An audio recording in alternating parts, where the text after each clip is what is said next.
Hoy vamos a hablar del éxito con alguien que definitivamente se ha pasado el juego. Gonzalo Rodríguez Fraile fue Premio Nacional al Mejor Expediente Académico de Derecho el año de su graduación, estudió un MBA en Harvard con solo 22 años, siendo uno de los más jóvenes en la historia en hacerlo, fundó PRS Investment Advisory en 1981 en Estados Unidos y llegó a gestionar más de $2 billones.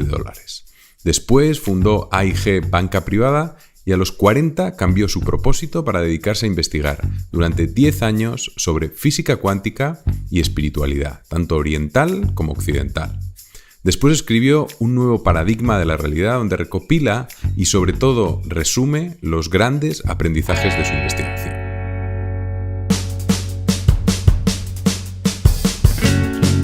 Soy Jon Corasmons y esto es Intercambio Iónico, un podcast sobre emprendedores e innovadores en el que intercambiaremos modelos mentales, libros, hábitos, fracasos y sobre todo, grandes aprendizajes.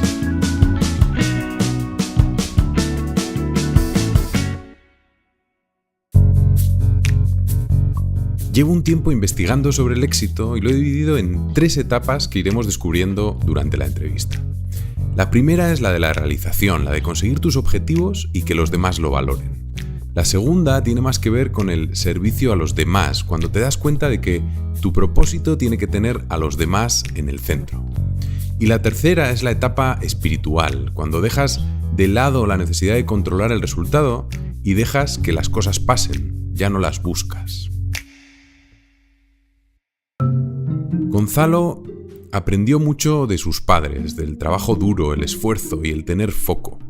Su padre era empresario, había tenido éxito y tenían mucho dinero. 3 choferes, servicio, una casa muy grande, siempre volaban en primera. Pero cuando Gonzalo era adolescente, tuvieron problemas económicos y esto tuvo un gran impacto en él. Decidió acelerar sus estudios haciendo más de un curso por año y también en el lanzamiento de sus primeras empresas.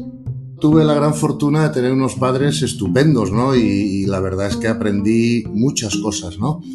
Pero claramente una de las que sí aprendí fue la cultura de, bueno, pues del esfuerzo, ¿no? Y del enfoque y de o sea, dedicarte, ¿no? A las cosas que tienes que dedicarte en cada momento, pues para poder conseguir tus objetivos, ¿no? Mi padre fue empresario, tuvo bastantes compañías de construcción, también fue dueño en algún momento de un banco, ¿no? El Banco de Burgos, creo recordar, y algún otro, ¿no?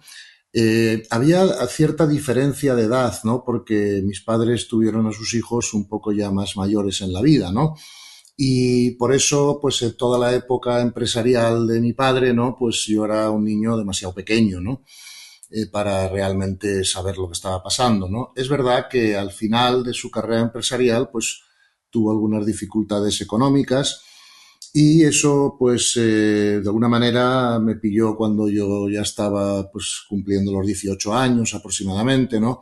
Y es verdad que como yo tenía hermanos pequeños y bueno, pues sí, me obligó a ir un poquito más rápido por si acaso, ¿no? Por si yo tuviera que ayudar después en todos los asuntos familiares, ¿no?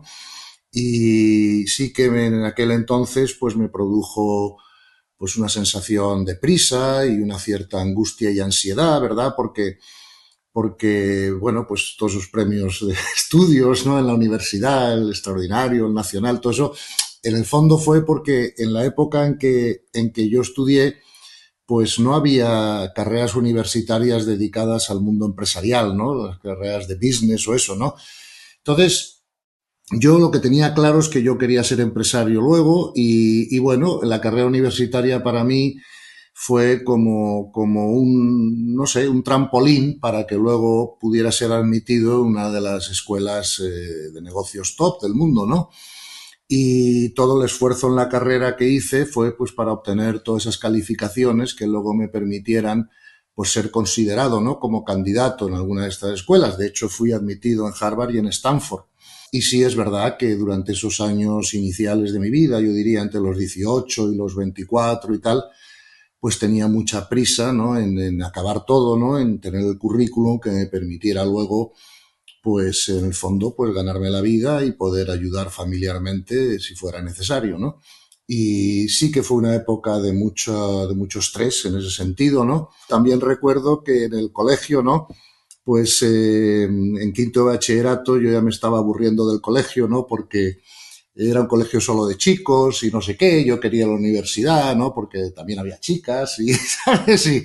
Y me parecía que ya era más de mayor y que iba a estar más libre y adelanté un curso en verano, me acuerdo perfectamente, o sea, el quinto bachillerato lo hice en verano, eso me permitió acabar el bachillerato un año antes, ¿no? Y entré en la universidad con 16 recién cumplidos, ¿no? Recuerdo una anécdota de ese tiempo, ¿no? El profesor de Derecho Romano era don Álvaro Dors, era muy famoso, era el profesor más duro, ¿no? Y uno de los más famosos de la universidad, era un gran experto en Derecho Romano, ¿no? Mundial, ¿no? Y pues yo te prometo que me aprendí el libro literalmente de memoria, ¿vale? Y eso llegó a ojos de don Álvaro, perdón, a oídos del profesor, de don Álvaro Dors, ¿no? Porque los alumnos se reían, este sabe el libro de memoria, tal cual, y le llegó a sus oídos. Y entonces un día me llama a su despacho. Y yo estaba temblando, porque claro, 16 años, el despacho del máximo profesor de la universidad, tal, y me dice socarronamente, me acuerdo como si fuera hoy, ¿no? Porque esas cosas se quedan grabadas emocionalmente y no se te olvidan, ¿no? Y me dice con voz socarrona, me dice, llamaba a los alumnos de usted, ¿eh? Y decía, señor Rodríguez Fraile, me ha llegado a mis oídos que usted afirma que se sabe mi libro de memoria. Y yo, aterrorizado, le digo, pues sí, don Álvaro, ese es su libro de memoria. Y me dice, abre el libro por la mitad y me dice, ¿qué dice la página 243, párrafo segundo? ¿No? Es que me acuerdo como si fuera hoy. Y entonces le empiezo a pensar, porque yo coloreaba el libro, ¿no? Para poder saberlo de memoria. Y dije, ah, sí, la página 243 habla de la expensilatio, que es un contrato de derecho romano, que tal, tal, tal. O sea, le recité la página, se quedó pálido, cerró el libro, dijo, ¿tiene usted matrícula de honor? No tiene que volver a clase. Y claro, ya era a la universidad y ya viví de esa fama hasta el final. No sé, digo, no, fue una anécdota que me ayudó a arrancar de la universidad de otra forma, sí. Y eso fue Sí, sí, sí. producto de que me fui para allá 2 meses antes y en verano me empollé el libro, ¿no? Para las clases que empezaban en octubre, ¿no? La primera etapa del éxito tiene que ver con la realización, con conseguir nuestros objetivos y que los demás lo valoren. El éxito definido como un fenómeno colectivo, externo, que tiene que ver con las recompensas que recibimos de la comunidad a la que pertenecemos. Para esta etapa me he apoyado en el libro La Fórmula de Laszlo Barabasi, donde identifica 5 leyes del éxito y voy a describir la primera. El éxito se basa en la actuación, pero cuando la actuación no se puede medir, el éxito se basa en las redes. Es el valor que dan los demás a lo que haces. No te puedes fijar solo en la actuación o los logros de forma aislada. Hay que estudiar nuestro entorno y su reacción a nuestras contribuciones. Profundizando sobre esta ley y la importancia de las redes, hay otro libro muy interesante de Dale Carnegie que se llama Cómo ganar amigos e influir en las personas.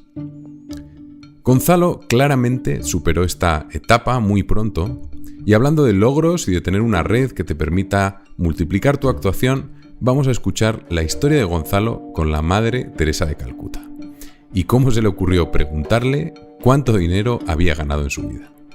Esto ya ocurrió cuando tenía 30 y pocos años, ¿no? O sea, ya llevaba 10 años con la empresa montada y tal, gracias a Dios me había ido bien. Y bueno, pues un amigo mío pues me dijo, oye, la Madre Teresa de Calcuta quiere comenzar su actividad en Estados Unidos, estamos haciendo un grupo de gente a ver si le ayudamos a hacerlo y he pensado que tú a lo mejor pues podrías estar interesado en echar una mano, ¿no? Y yo dije, bueno, pues claro, esto es una buena labor, pues encantado, ¿no? Yo siempre tuve claro que una parte, ¿no? El famoso diezmo, ¿no? Pero vamos, una parte de mis beneficios, ¿no? De mi tal, pues sí, tenían que ir dedicados también, pues, a hacer alguna obra socialmente, ¿no? Y bueno, unos amigos me propusieron esto y dije, encantado. Entonces recuerdo que tuve que viajar a Nueva York para verme con ella, ¿no? Porque ella me iba a recibir para contarme lo que necesitaba y a ver si le daba un cheque, ¿no?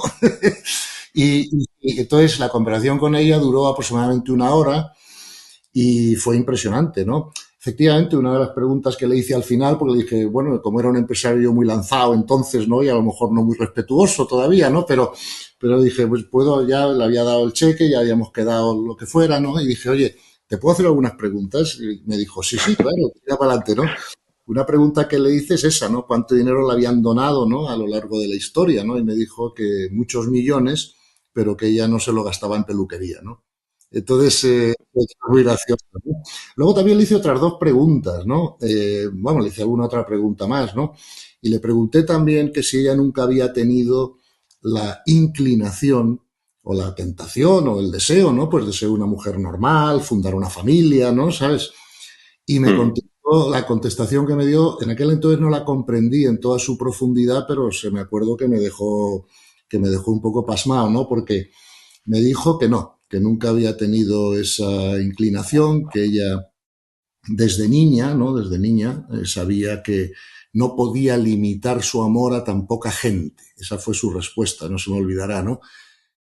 Pensaba volver un poco a cuando fundaste tu primera empresa y estaba pensando un poco aprendizajes que podíamos sacar también, ¿no? Y me acuerdo de cuando le preguntaban a Ray Dalio, que es el fundador Sí, de Bridgewater, el hedge fund más grande del mundo, ¿no? Que él además es un personaje pues que lleva 50 años meditando, un tío que tiene también una parte espiritual, yo creo que importante, y él siempre dice que la clave de todo al final es la gente de la que se rodea y cómo esa gente es muy diferente a él y puede ayudarle a entender bien y analizar bien los problemas para encontrar una solución, ¿no? Y tomar mejores decisiones. Además lo lleva esto de forma exhaustiva, que lo cuenta en su libro Principles. Y, a ver, tú montas en 1988, creo que es no, 88, 81, el 81. 81. Sí, Vale, sí, vale, sí, esto es sí, ya por cumplo que 65 Internet. unos días, ya soy mayorcito, sí. No, es que Internet aparecía ahí como 88, pero es que Internet, claro, ahí no, Sí, no está la información todavía bien. Esto es por preguntar a una inteligencia artificial que le pregunté a ChatGPT, entonces así es como respondió.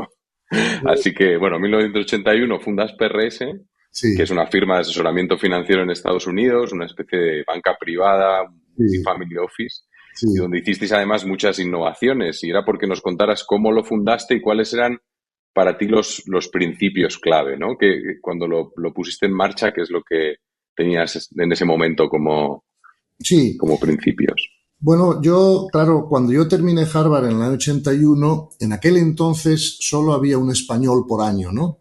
O sea, el año anterior había habido un español, cuando yo salí vino otro.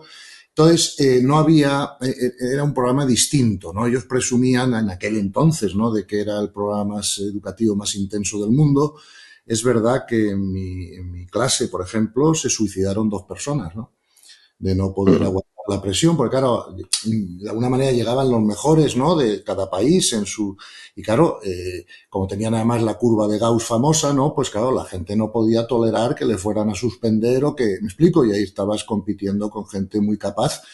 Y además otra de las grandes diferencias es que, claro, competir en la Universidad Española era fácil porque casi nadie estudiaba ni se esforzaba, ¿no?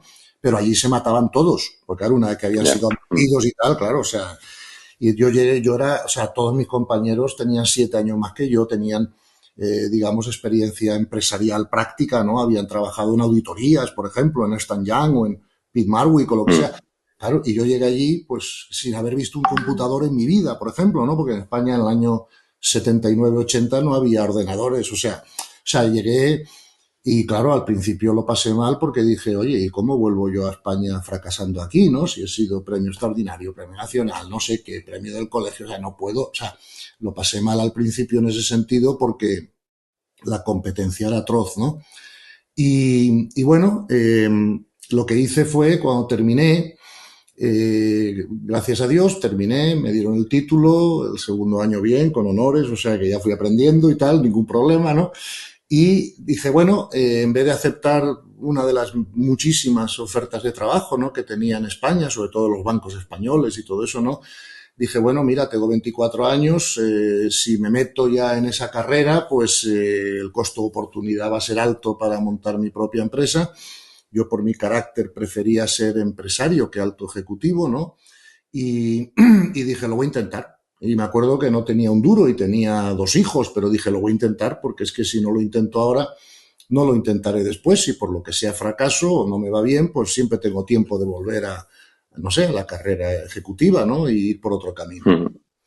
Y a los 24 años, con 2 narices, pues montamos esto, ¿no? Y lo monté con un socio, vamos, con un par de socios que eran también másters en Harvard conmigo ese año, y montamos una empresa con 2 objetivos. Por un lado, una actividad de consulting, porque yo pensé, hombre, todas las empresas españolas que quieren hacer negocios en Estados Unidos, les va a venir bien pues contar, o sea, con los servicios de una persona pues que, oye, ha hecho el máster en Harvard, sabe inglés, conoce los mercados americanos, en fin, y les puede ayudar a navegar, ¿no? Claro, en aquel entonces no es como ahora, ¿no? No había internet, no había tal, o sea, no era lo mismo cruzar el charco para montar un negocio antes que ahora, ¿no? Y dije, bueno, y además estos dueños de estas empresas pues también tendrán su patrimonio, que querrán que sea bien gestionado y tal. Y montamos una doble actividad de consulting y de banca privada y, bueno, multifamily office. Inventamos la idea del family office realmente, ¿no? Que ahora todo el mundo la usa, pero que entonces no existía como idea. Fuimos también uno de los primeros en poder poner a disposición de los clientes particulares inversiones en hedge fund, que en aquel entonces solo lo hacían los clientes institucionales. En fin, inventamos estructuras para, claro, cuando una persona tiene dinero, pues tienes 2 problemas, ¿no? Uno es cómo te organizas para tenerlo y otro es en qué lo inviertes, pero son 2 problemas separados, ¿no? Y nosotros intentábamos dar solución a los 2 problemas. Y luego nuestra manera de competir con los grandes bancos en ese sentido era que, claro, en los grandes bancos había mucho cambio de personal continuo, ¿no? Los clientes se quejaban de que, oye, me atendía este señor, pero ahora se ha ido a otro sitio y ahora me atiende otro y ahora... Y claro, nosotros éramos los dueños y no nos movíamos nunca, ¿no? Entonces, más una boutique, ¿no? Entonces, los clientes pues tenían un servicio, digamos, de más calidad, creo, ¿no? Que el que podría dar un ejecutivo bancario, que a lo mejor no tenía nuestra preparación, y además tenían la constancia del servicio, o sea, que no cada 2 o 3 años le cambiaban la cara que tenía delante, ¿no? Si teníamos buenos resultados en las inversiones también, buenas estructuras, o sea que bueno, la verdad es que tuvimos éxito desde el principio, ¿no? No puedo decir que tuviéramos una gran dificultad. Aparte de lo que ha dicho Ray Dalio, yo creo que para nosotros, para mí, un empresario, el éxito de un empresario tiene también 2 claves, ¿no? Curiosamente, de la primera hablaremos luego, ¿no? Porque eso ya engarza con mi cambio a la espiritualidad, pero yo te diría que es la autogestión del empresario, ¿no? ¿Por qué? Porque yo también a lo largo de los años, cuando estaba en el mundo de la empresa, pues fui invitado a dar sesiones tanto en Harvard como en el IS, como en muchas escuelas de negocios, pues sobre los temas que yo entonces conocía, ¿no? Que era el mundo de las finanzas y el mundo de la creación de empresas, ¿no? Y yo siempre le decía a los chicos jóvenes del máster, mira, es que el mayor enemigo de vuestro éxito vais a ser vosotros mismos. Porque yo, cuando era un hombre joven, pues claro, había muchos días que iba a la oficina, pues a lo mejor no estando al 100% para reunir, ¿no? Para rendir. Porque, oye, había tenido un problema o con alguien o una discusión con la pareja o preocupación por esto de los hijos o lo que sea. Y bueno, y al final estaba más revuelto por dentro de lo que a mí me gustaría, ¿no? Y claro, eso obviamente pues me bajaba la energía, me restaba creatividad. Y entonces, fíjate que yo te puedo decir que para mí el aprender a autogestionarme fue tan importante como lo externo del mercado de los clientes, ¿no? Porque ese es un tema que... Y luego otra cosa que también fui aprendiendo con los años fue el intentar no controlar tanto los resultados, porque esa es la raíz del estrés y de la angustia, ¿no? Mientras que yo lo que intenté fue decir, mira, me voy a dedicar más a dar lo mejor de mí mismo en cada cosa que haga y luego dejar los resultados en manos del universo, ¿no? Y eso la verdad es que me llevó a muy buenos frutos, ¿no? Porque hizo que yo tuviera más capacidad productiva, porque bajaran los niveles de estrés y angustia. Y por otro lado, porque como luego veremos, al estar más de acuerdo con la ley universal, pues claro, los resultados son mejores, ¿no? La segunda etapa del éxito llega cuando te das cuenta de la importancia del servicio a los demás, de que tus objetivos, ahora en movimiento y más complejos, tienen que incluir un propósito centrado en el valor que generas para los que te rodean. Me gusta un libro que me recomendó Jaime Rodríguez de Santiago que se llama Just Enough, de Laura Nash y Howard Stevenson. Su tesis tiene dos patas. La primera es que el éxito duradero no va de maximizar tus logros en una sola área, sino que el éxito es caleidoscópico y tiene estas 4 áreas donde ya aparece esa importancia de incluir a los demás. La realización, que son los logros, que es la primera etapa de la que ya hemos hablado. Después está la felicidad, que es el estado de flow, lo que te pone contento mientras haces esa actividad. La significancia, que lo que haces sea relevante para la gente que quieres. Y finalmente el legado, el dejar algo a los demás, el bien común, aportar a la sociedad. La segunda pata es que para lograr un equilibrio entre estas 4 áreas, tienes que poner límites y saber cuándo es suficiente, que es el just enough del título. Otros libros para esta etapa pueden ser Give and Take, de Adam Grant, El hombre en busca de sentido, de Viktor Frankl, o incluso Los 7 hábitos de la gente altamente efectiva, de Stephen Covey. Gonzalo incorporó desde muy pronto en sus empresas la idea de servicio a los demás, lo que el libro Just Enough llama la significancia y el legado. Eso yo lo tenía claro desde el principio. Yo en la primera mitad de mi vida pues fui un hombre religioso, no conocía el mundo de la espiritualidad en profundidad, ¿no? Y yo tenía la sensación de que, claro, lo que hiciéramos nosotros tenía que ser bueno para todos, ¿no? O sea, para los empleados, para los clientes, para el resto de la sociedad. Eso lo tenía siempre claro. Una cosa es que fíjate, cuando ya el banco suizo, ¿no?, compró la empresa, unas cosas que les chocó, ¿no?, o que realmente vieron como algo muy positivo, es que nosotros no teníamos prácticamente turnover de personal, o sea, que la gente se quedaba trabajando en la empresa muchos años, ¿no? Yo siempre quise que la empresa pues fuera un sitio no solo donde se produjese, ¿no?, sino que la gente se desarrollase, ¿no?, y que fuera su familia de alguna manera, porque al final, en aquel entonces, pues no había Zoom, no había tal, la gente iba a la oficina 10 horas diarias y se pasaba más tiempo los empleados en la oficina que en su propia casa, ¿no? Y yo siempre intenté que fuera para ellos una experiencia grata, que hubiera un ambiente en la empresa familiar, que la gente supiera que nos desviviríamos por sus necesidades, ¿no? O sea, eso funcionó siempre bien en la empresa, gracias a Dios. Y bueno, esto que tú dices, claro, esto, por ejemplo, pues en psicología hoy en día está muy estudiado, ¿no? Son las famosas necesidades de Maslow, por ejemplo, ¿no? Claro, Sí. claro, tú tienes que salir para adelante, ¿no? Una vez que has salido para adelante es cuando te empiezas a preocupar de otras necesidades, no sé si me explico, ¿no? Y esto está bien estudiado en psicología y así ocurrió, ¿no? Sí, y ahora, oye, vamos a entrar en esa siguiente etapa que yo creo que es el momento de inflexión, ¿no? Cuando cambias de rumbo, que pues más o menos con 35 años ya eres, bueno, multimillonario, tienes la vida resuelta, pero te das cuenta de que no eres feliz, ¿no? Y de que la gente que te rodea, además, clientes de PRS, clientes de AIG, cuando lo montaste, o sea, ves que ellos tampoco, ¿no? Que aún teniendo todo, la gente le falta algo y realmente no, muy poquita gente que tenga esa felicidad, ¿no? Y como sueles decir tú, que en ese momento te caes del caballo, ¿no? Te caes del caballo, cambias de rumbo. Y me gustaría saber qué es lo que haces en ese momento, qué pasos das, cómo te preparas, esa investigación que arrancas, que estás 10 años investigando sobre todos los temas de espiritualidad, de física cuántica. ¿Cómo te preparas para todo eso? ¿Qué ocurrió? Verás, sí, yo efectivamente lo que dices es verdad. Yo me di cuenta que, bueno, como nosotros teníamos una empresa que era más boutique, porque además como manejábamos dinero de los bancos también, de los fondos, ¿sabes?, de dinero institucional, no solo de clientes privados, tampoco podíamos competir con los bancos a nivel retail, ¿no?, porque se hubieran molestado, ¿no? O sea, claro.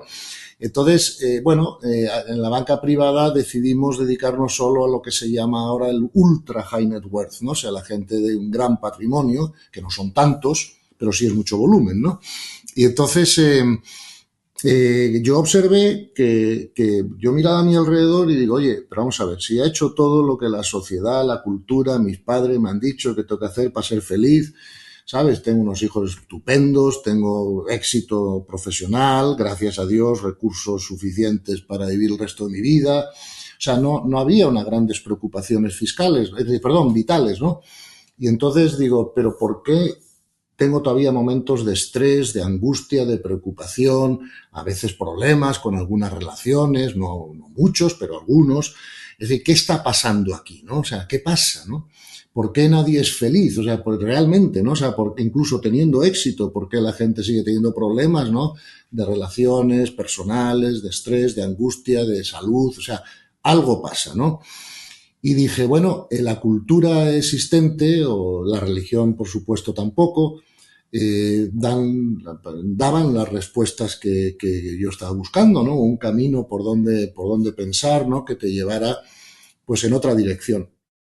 Entonces, de alguna manera, yo me sentí, y no me preguntes por qué, porque esto es un tema muy subjetivo y que no se puede explicar con palabras realmente, pero yo me sentí como forzado a hacer eso, ¿no? O sea, como tirado del caballo, en algún sentido de la palabra. O sea, me acordaba de la historia de San Pablo, ¿no? O sea, yo siempre digo que ha sido una caída de burra, ¿no? Porque no era no de caballo, de burra, porque no era ni tan criminal antes ni tan santo después, pero sí fue una caída de burra. O sea, yo me viví de alguna manera obligado, impelido, ¿no? A hacer eso, ¿no?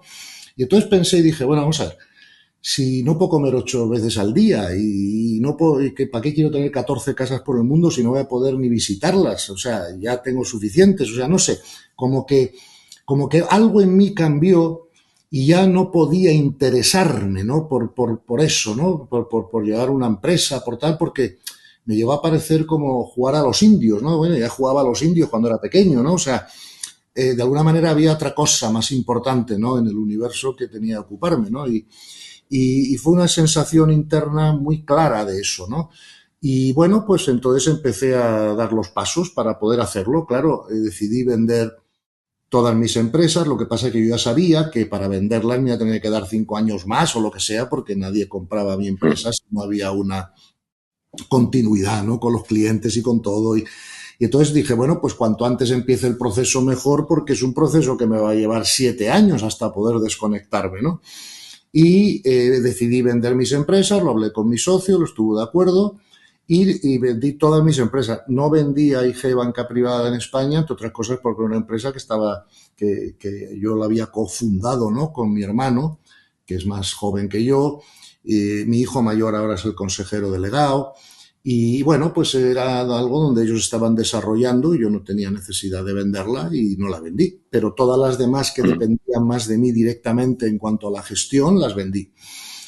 Y tardé 7 años y en esos 7 años pues fui compaginando, ¿no? Pues el trabajo profesional, el asegurarme que el comprador pues tenía buenos resultados, porque a mí no me gusta que la gente pierda dinero conmigo, ¿no? Y en esos 7 años pues ya tuve también un tiempo de empezar la investigación. Recuerdo que llegaba a casa por la noche, me quitaba el sombrero de empresario y me ponía el sombrero pues de investigador. Y hice como el equivalente a 11 tesis doctorales, ¿no? De tiempo en estas cosas, ¿no? Y inicialmente lo que más me interesó empezar a investigar fue, por un lado, la mística general, ¿no? Que habían dicho los contemplativos acerca de la realidad, tanto en Oriente como Occidente. Recuerdo que he leído a todos, sin excepción, y que he dedicado algunas miles de horas a eso. Y luego también la física cuántica, el estudio de la consciencia, ¿no?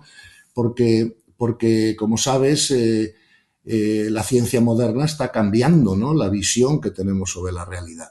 Y eso me parecía muy interesante porque, claro, lo que hayan dicho unas personas, por muy sabios o contemplativos que sean, no deja de ser un asunto subjetivo, ¿no? Mientras que lo que dice la ciencia, ¿no? Es un asunto más objetivo, ¿no?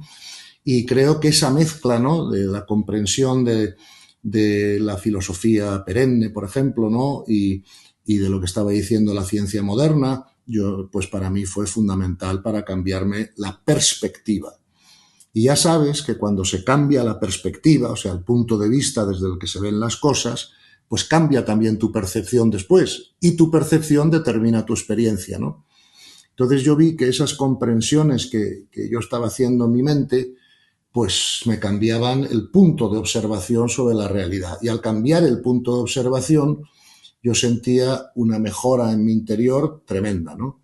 Un aumento de la paz, una capacidad de gestionar situaciones externas sin que me alteraran, ¿no? etcétera, etcétera. Y dije, hombre, esto sí funciona. O sea, lo malo que tenemos los empresarios, que no sé si es bueno o es malo, o tiene parte de bueno y parte de malo, es que lo que no funciona no nos interesa. O sea, es decir, un académico puede enamorarse de una idea, no sé, pero que luego no tiene frutos, ¿no? Como dice el Evangelio, por sus frutos los conoceréis. Los empresarios tenemos menos riesgo de hacer eso, ¿no? Los empresarios nos gusta que las ideas funcionen. No sé si me explico, ¿no? Debe ser un defecto genético que tenemos, pero para mí, yo vi que esto funcionaba, no sé si me explico, ¿no? O sea, que mejoraba mi vida, que era más feliz, que me permitía ser mejor padre, mejor todo, ¿no? O sea, y bueno, pues entonces me decidí a seguir, ¿no? Porque claro, cuando tú te enfrentas a un cambio de contexto grande en tu mente, ¿no? Sobre la realidad y tal, al principio da un poco de miedo, ¿no? Porque es como asomarte a un precipicio donde no sabes qué va a pasar, ¿no? Sabes dónde va a acabar todo eso, ¿no? Eso es lo malo, ¿no? Lo bueno es que los resultados empiezan a llegar muy pronto. Y entonces eso te anima a seguir, ¿no? Y entonces te hace vencer el miedo a lo desconocido, o al miedo a quién soy yo, o sea, porque claro, yo tuve que reaprender todo sobre la vida, pues a los 40 y tantos años, ¿no? Hemos entrado de lleno en la tercera etapa del éxito. El ego se deja atrás y en vez de intentar controlar nuestra vida y el resultado de lo que hacemos, solo nos centramos en lo que está en nuestra mano. Como diría Gonzalo, cambiar la polaridad de la atención de tu mente, pasar de lo de fuera a lo de dentro. El objetivo o la definición de éxito en este nivel es aumentar nuestro nivel de consciencia. En esta etapa me ha gustado mucho el libro Synchronicity, que me lo recomendó Roland Slot, que es fundador de Aberkin, una de las compañías de liderazgo consciente más importantes del mundo. En el libro, Joseph Jaworski cuenta su historia, cómo después de una crisis importante redefine su vida, su propósito, y a través de su contacto con la física cuántica y con David Bohm, empieza a entender la realidad de otra manera. Así es como él define la sincronicidad. Todos hemos tenido esos momentos perfectos en los que las cosas conectan de forma casi increíble, en los que acontecimientos que nunca podrían predecirse y mucho menos controlarse parecen guiarnos de forma extraordinaria por nuestro camino. Los elementos de la vida eran muy diferentes a los de antes. En lugar de controlar la vida, finalmente aprendí lo que significaba dejar que la vida fluyera a través de mí. Si quieres investigar más sobre esta etapa, te recomendaría Eye to Eye de Ken Wilber o El poder de la hora de Eckhart Tolle. Y en las notas del podcast tendrás todos los libros que recomienda Gonzalo durante la entrevista. En esta etapa creo que ya no importa el éxito. Y el propósito entendido como algo que tienes que definir tú mismo empieza a perder sentido. En el fondo, el propósito te encuentra él a ti. Es un poco como la felicidad, que es mejor no buscarla. Gonzalo describe a continuación las claves de este nuevo paradigma.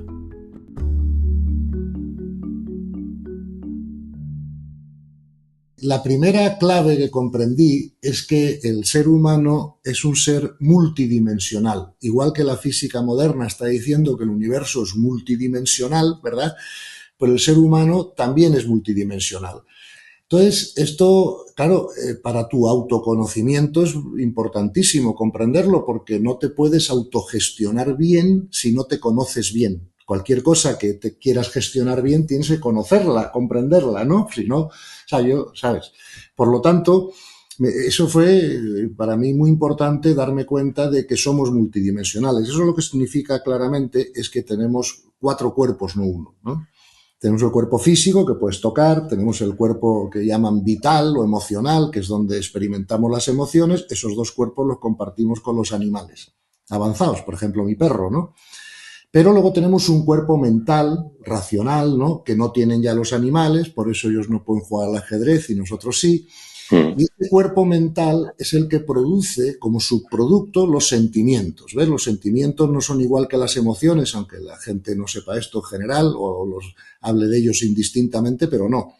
Las emociones se producen en el cuerpo instintivo, ¿verdad? Y los sentimientos se producen en el cuerpo mental, son un subproducto de tu pensamiento. Por eso cuando tienes sentimientos negativos o emociones negativas no los puedes sanar de la misma manera, porque tienen un origen diferente, ¿no?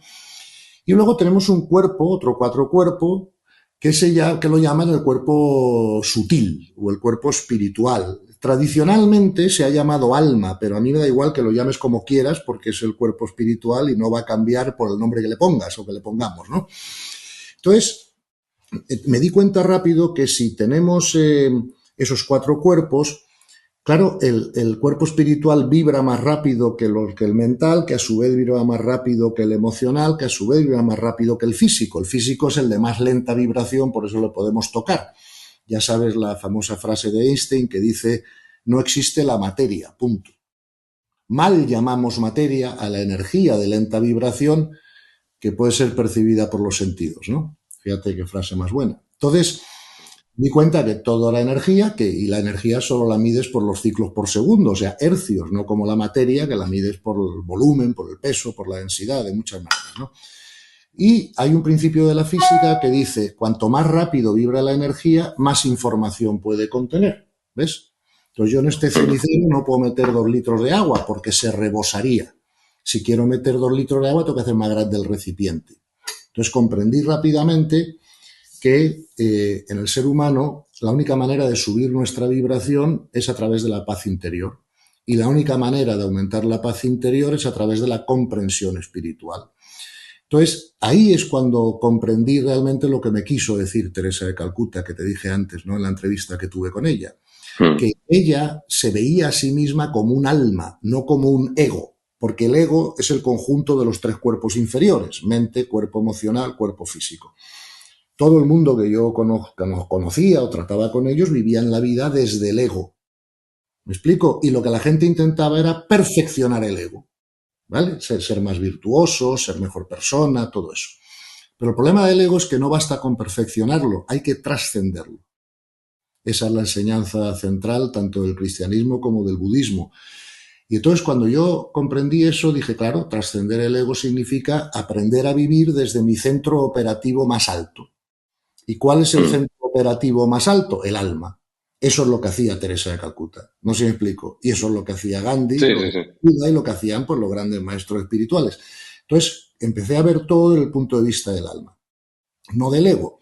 Entonces cuando tú ves todo desde el punto de vista del alma, la vida cambia para ti porque tú ya no tienes problemas delante. Lo que tienes son oportunidades de crecimiento.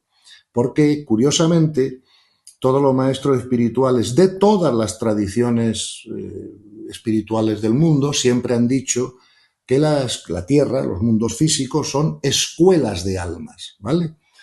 Entonces, eso ahora encaja perfectamente con la visión de la realidad que te pone la ciencia moderna delante. Efectivamente, yo no voy a decir, porque eso sería un gran error, que la física moderna o la física cuántica esté probando la espiritualidad. Es que no es su cometido ni tiene con qué hacerlo.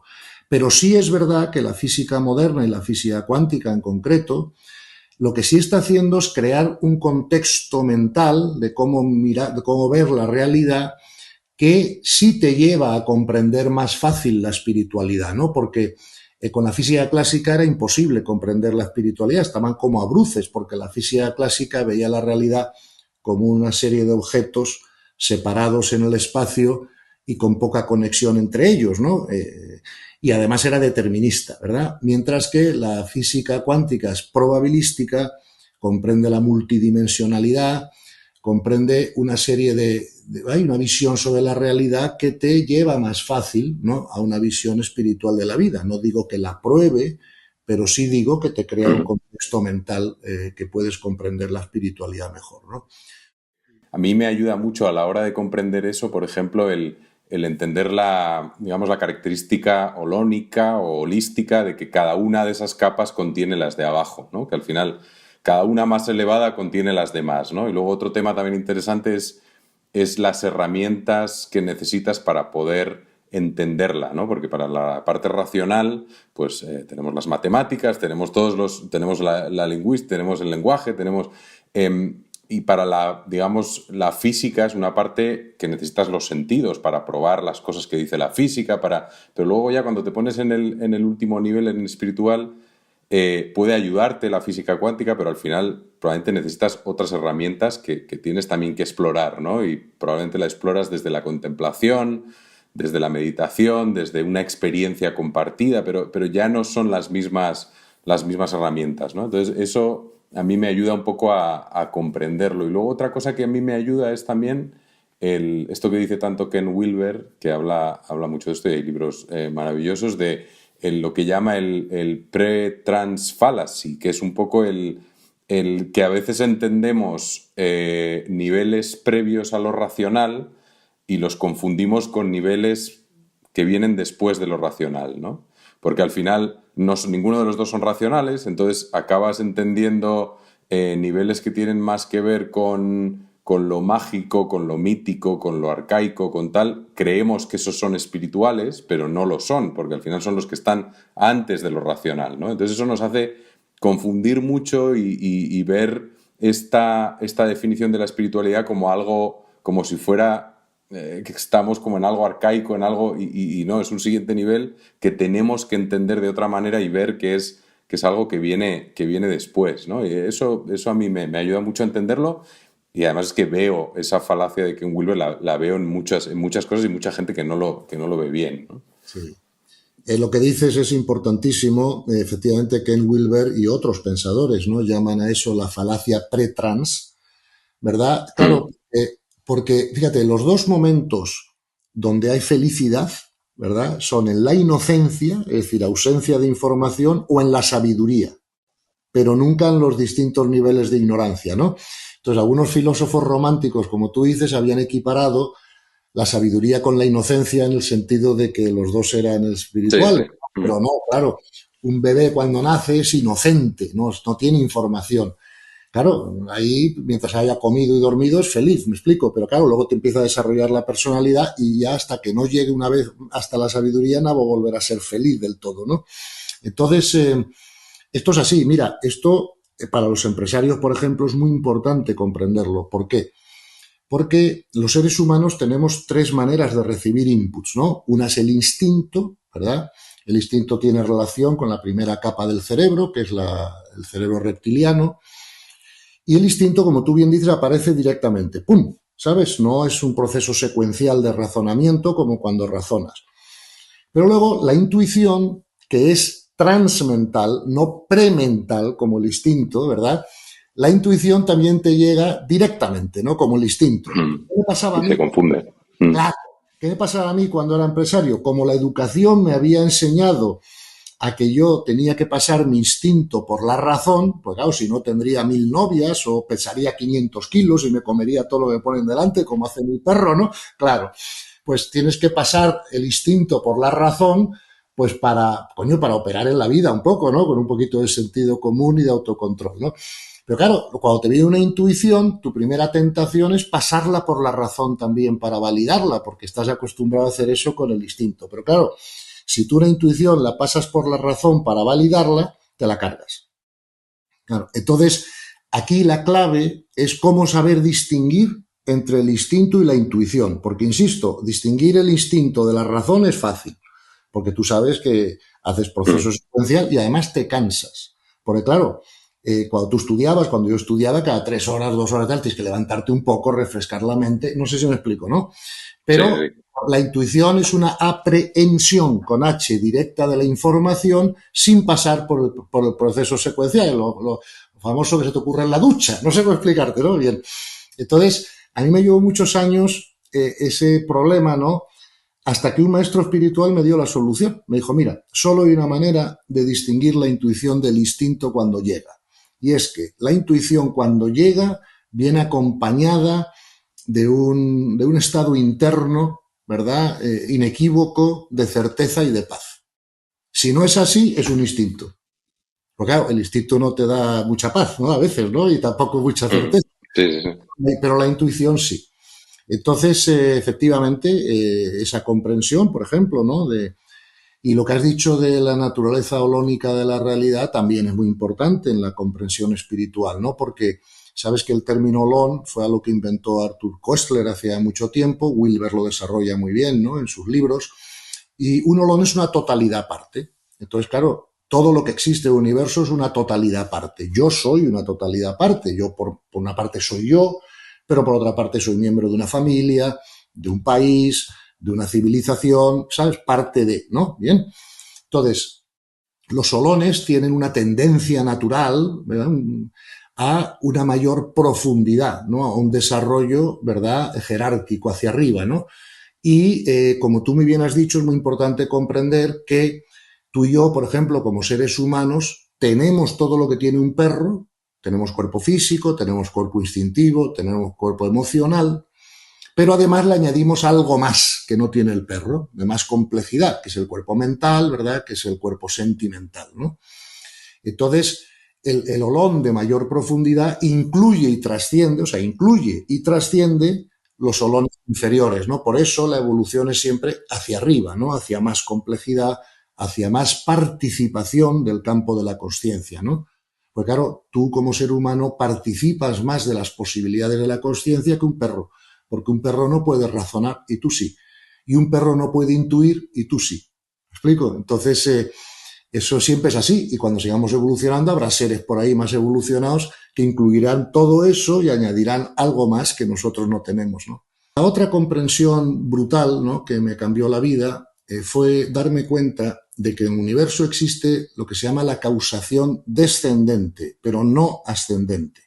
O sea, que como el universo es multidimensional, las dimensiones de más alta vibración, las que llamamos espirituales o la consciencia y tal, causan todo lo que pasa en las dimensiones más físicas y no al revés. O sea, que el cerebro no produce consciencia.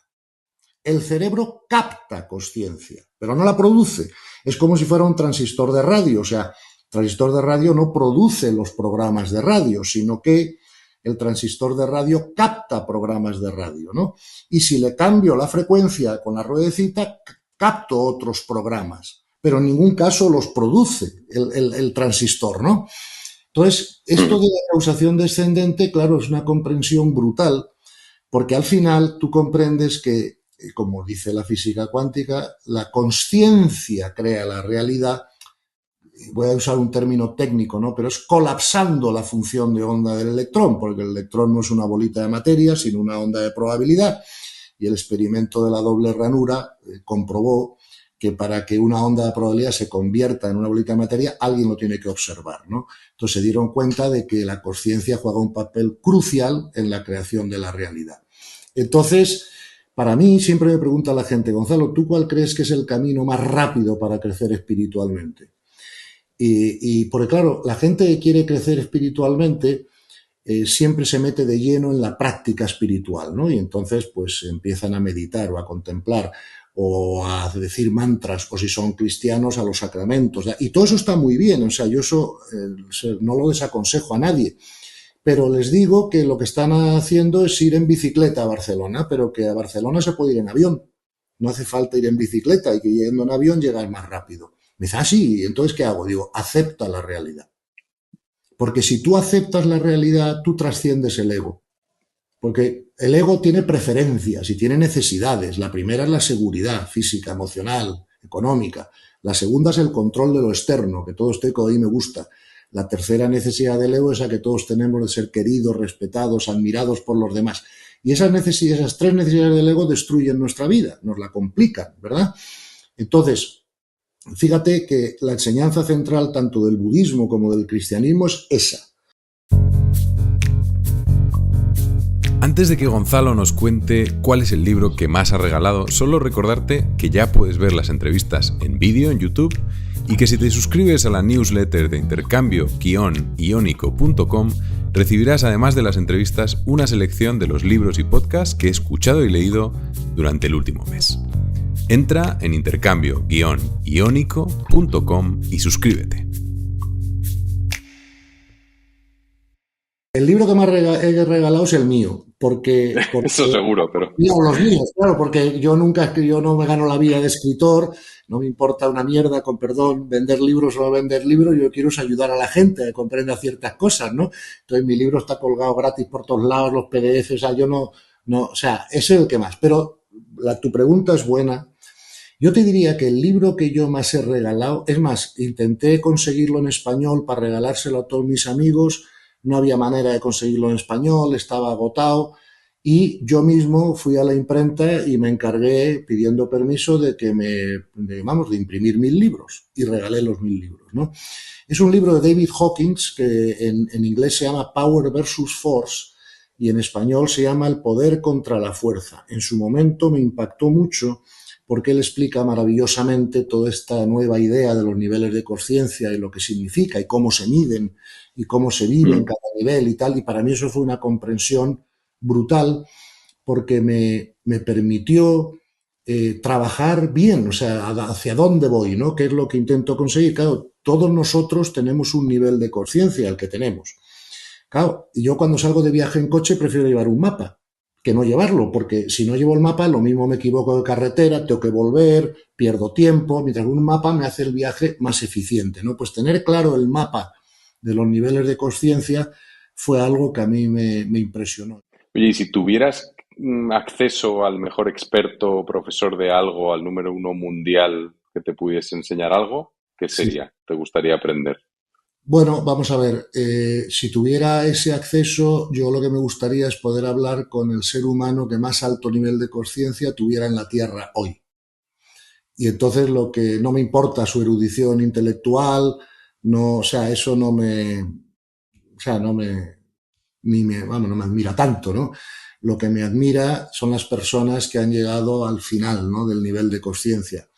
Y, lo que me gustaría en ese caso es hablar con ellos acerca de cómo son, o cómo se viven, o cómo se sienten, cómo se experimentan, o cómo se llega, pues, a esos niveles que me puedan faltar, ¿no? Eso es lo que más me interesaría. Y la última pregunta yo creo que es, pues, ya identificar a alguien, ¿no? Que la pregunta es, ¿quién es la primera persona que te viene a la cabeza cuando escuchas la palabra éxito? ¿Y por qué? Pues Jesucristo, Buda, Ramana Maharshi, Meister Eckhart, San Juan de la Cruz, Suzuki, o sea, da igual la tradición, ¿no? Oye, Rumi, o sea, que viene del mundo musulmán. A mí los que me admiran son los místicos contemplativos, ¿no? Los que han llegado a los últimos niveles del misticismo.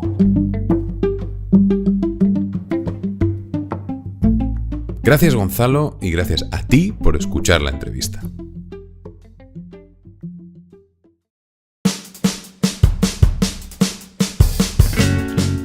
Esto ha sido Intercambio Iónico, y si te ha gustado puedes suscribirte al podcast en Apple, Spotify o en tu plataforma favorita. O mejor, compártelo en redes y pásaselo a tus amigos cuanto antes. Recuerda que si te suscribes a la newsletter en intercambio-iónico.com recibirás un email con los libros y podcasts que he escuchado y leído durante el último mes. Puedes encontrarme en Twitter en @IONCuervas y M al final, y un saludo muy especial para Craig Lawless en la producción del podcast.